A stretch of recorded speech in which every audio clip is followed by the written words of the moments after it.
The mysterious and tragic life of Kim Jong-nam. It can't have been easy being the son of late former North Korean leader Kim Jong-il and then apparently losing favor.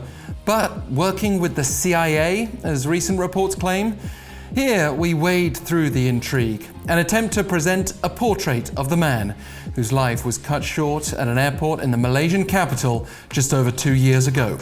Despite being, and in fact most likely because he was, the half-brother of current North Korean leader Kim Jong-un. I'm Alex Jensen for North Korea Now.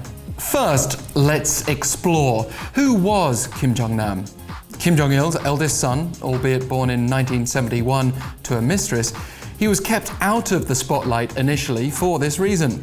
Then schooled abroad before returning to the North in the late 1980s, his path as heir-apparent looked clear when he took up a senior state role in 1998, joining his father on a trip to China in early 2001.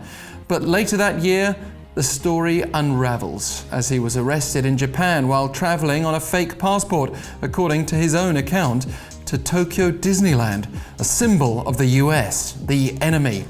The embarrassment was apparently so great that his father called off a planned trip to China, though it's generally accepted he made several secretive trips to Japan since the mid-1990s. By 2003, he was in Macau, China's answer to Las Vegas, which fed Kim's reputation as a tattooed international playboy. He seems to have been mainly based in Macau through the early 2000s, apparently raising a family there, although he had at least 6 children by at least 2 women. We know he was also in Macau in 2010 when he spoke to the Associated Press there, rejecting speculation that he might move to Europe. But he was spotted at various times elsewhere, including mainland China. And he even reportedly flew from Macau to Pyongyang when his father died in late 2011, but we didn't see him in the funeral footage. The China connection also fueled speculation and perhaps paranoia in Pyongyang that Beijing might be preparing to back Kim Jong-nam as North Korean leader should the need arise.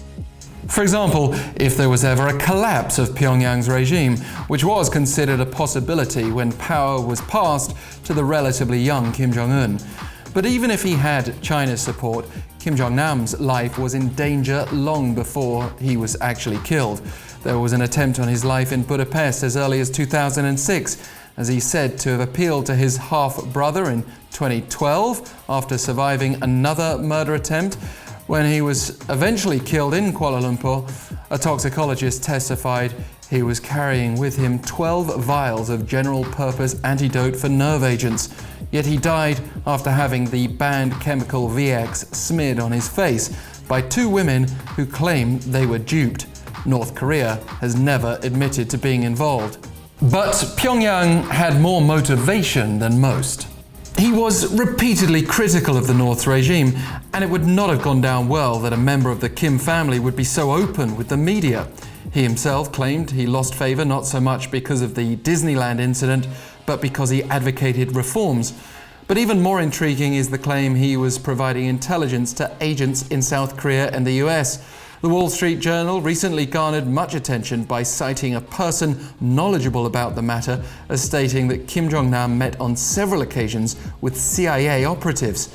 The story is supported by a newly published book by Washington Post correspondent Anna Fifield, who points out that Kim Jong-un would have considered talking to American spies a treacherous act. It may even have been the case that Kim Jong-nam had been in Malaysia to meet his CIA contact at the time of his death, and that he was carrying a backpack containing $120,000 in cash.